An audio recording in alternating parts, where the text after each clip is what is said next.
miércoles 6 de julio de 1988, todos los candidatos y la prensa afirmaban que el PRI y el gobierno tenían preparado un gran fraude electoral. De la prensa, vamos a votar nuestro futuro. El régimen del PRI llega a su fin. Con muchos años de luchas, hemos conquistado el derecho a que nuestros votos se cuenten, uno por uno, contra los mapaches, los corruptos, los ladrones de urnas y sus cómplices, los que queman las actas y negando los principios hacen concesiones. Desempleo, salarios devaluados. Creer que podríamos compartir el poder con quien para promoverse políticamente ha utilizado dinero del extranjero, introducido ilegalmente al país por sus hermanos y a través de sus negocios, y se ha convertido así en un delincuente electoral, sería ser tan delincuente y tan apátrida como él.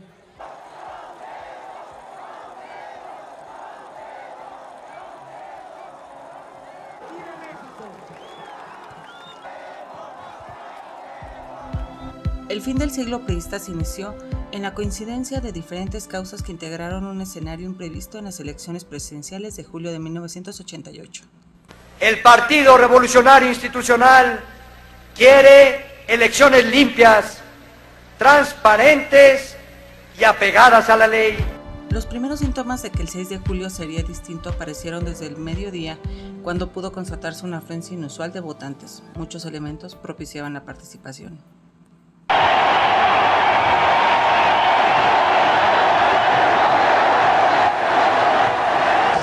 La historia demuestra que los errores políticos siempre se pagan.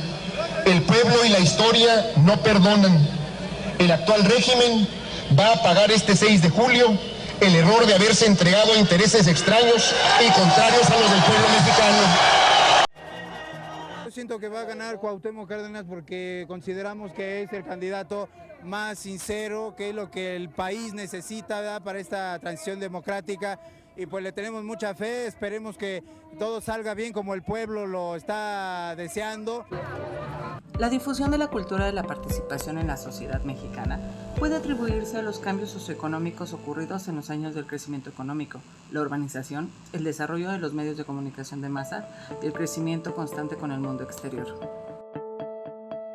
Como es natural, la ampliación de la participación electoral afectó la posición relativa de los partidos, su discurso, su organización y vida interna, sus estrategias y la dinámica política en general. No se está obligando a la casilla que nos dé a fuerzas el voto. Y nada más queremos cumplir con el voto. Entonces la situación es de que los señores no tienen credenciales y a fuerzas querían votar, ¿verdad?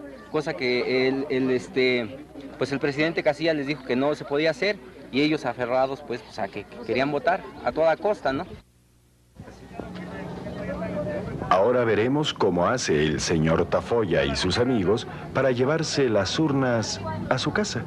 Disculpe que lo interrumpa, ¿cuál fue el problema? Si se estaba haciendo el cómputo aquí, ¿por qué se tiene que llevar a otro lado, a una casa particular? Lo podrían hacer aquí en la tienda. O sea, creo que las molestias serían climatológicas más que nada. Ya van caminando con las urnas.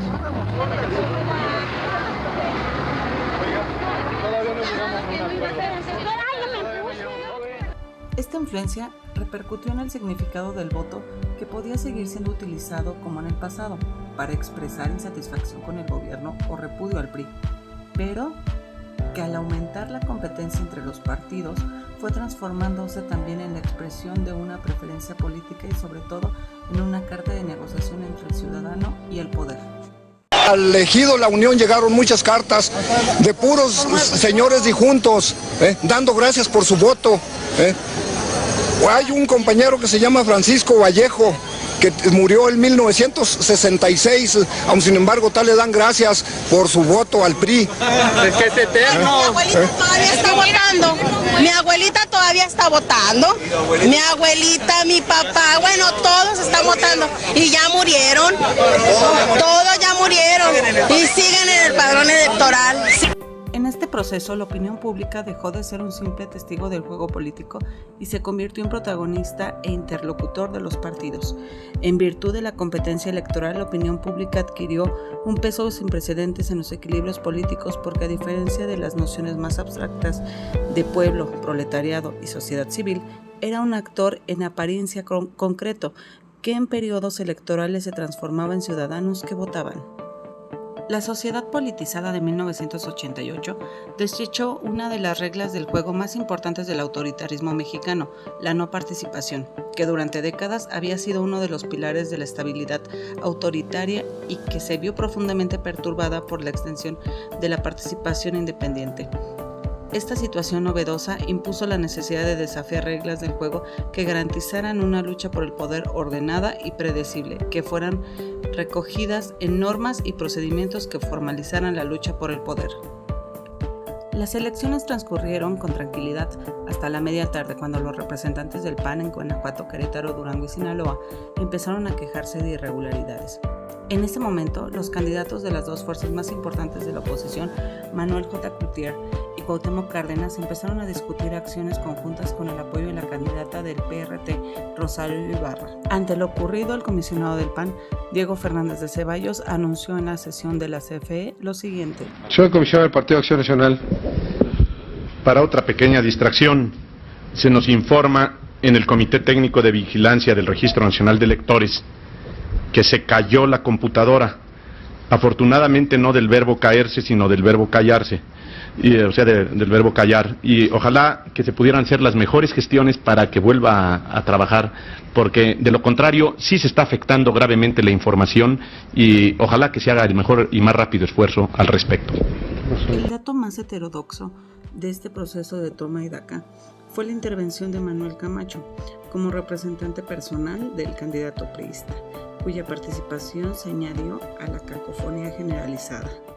Y desde la elección a la apertura de los paquetes es un argumento político que supondría poner en duda todo el proceso electoral previo en el cual participaron los ciudadanos y los partidos. El llamado a la legalidad que presentaron Cárdenas, Cloutier e Ibarra en la noche del 6 de julio denunciaba violaciones al proceso, relleno de urnas, alteraciones del padrón, ineficacia de la tinta indeleble, ausencia deliberada de autoridades electorales en las casillas y el intento del grupo gobernante de consumar una imposición. Secretaría de Gobernación, 9 de la noche del 6 de julio. La jornada electoral que acaba de concluir ha representado un despertar cívico del pueblo de México. Ha sido evidente la voluntad ciudadana para establecer un régimen democrático y abolir el autoritarismo imperante. La respuesta del gobierno y de los agentes del partido oficial ha sido contraria a esta abrumadora demanda ciudadana. Además de las numerosas violaciones a la legalidad constitucional, algunas sumamente graves que se habían venido cometiendo y denunciando a lo largo del proceso electoral, hoy se ha puesto en evidencia la determinación del grupo gobernante de consumar una imposición a despecho de la voluntad popular. En caso de que no se restablezca de modo inequívoco la legalidad del proceso electoral, los candidatos a la presidencia de la República que suscribimos este documento no aceptaríamos los resultados ni reconoceríamos las autoridades que provinieran de hechos fraudulentos.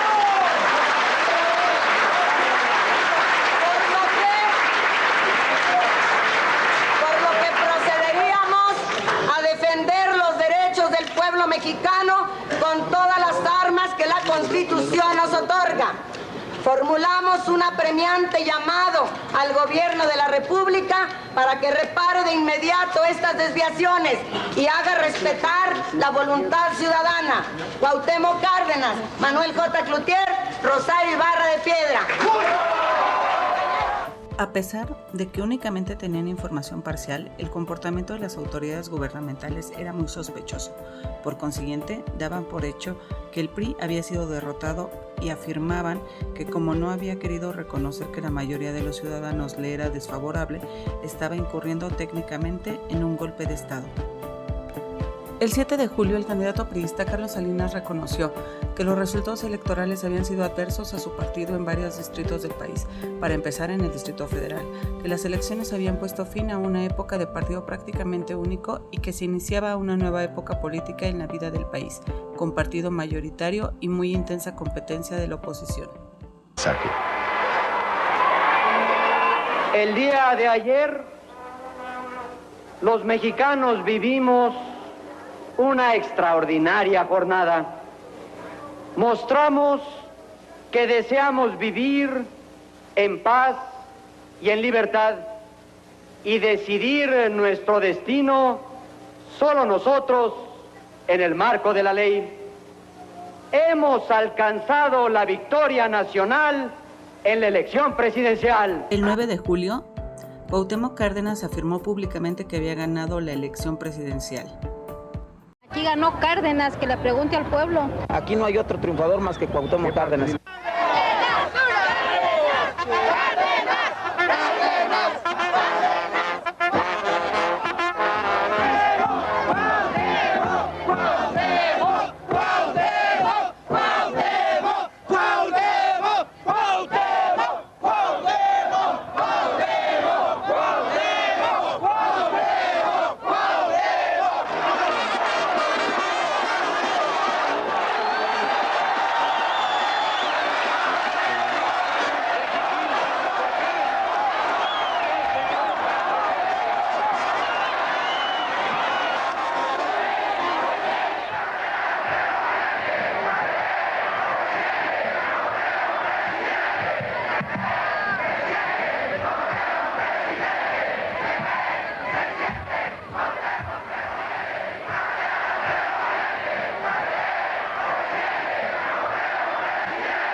Invito a Carlos Salinas de Gortari a negociar.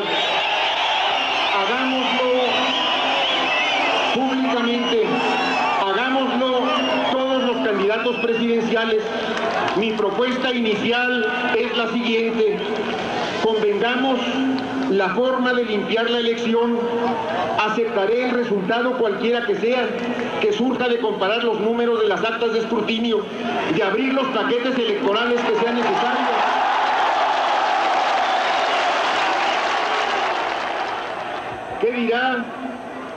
¿Qué dirá Miguel de la Madrid? Esperamos únicamente que diga la verdad. Carlos Salinas de Gortari, el candidato del PRI, fue declarado presidente electo el 10 de septiembre de 1988 con 263 votos del PRI, 3 votos del FDN a favor y 85 votos panistas en contra, como protesta por la imposición del dictamen y para no convalidar con su presencia la elección. 152 diputados de oposición, 136 frentistas y 16 panistas estuvieron ausentes.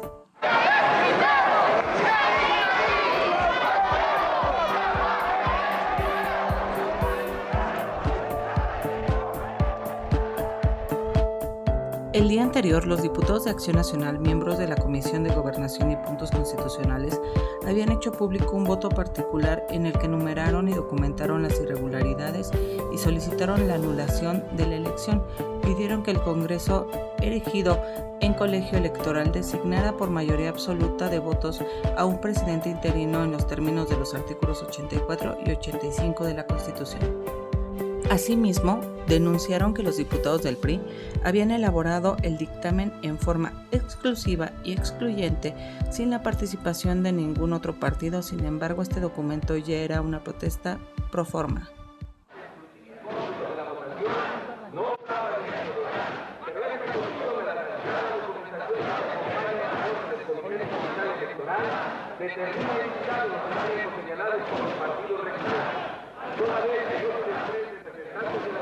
Finalmente, el momento de la victoria.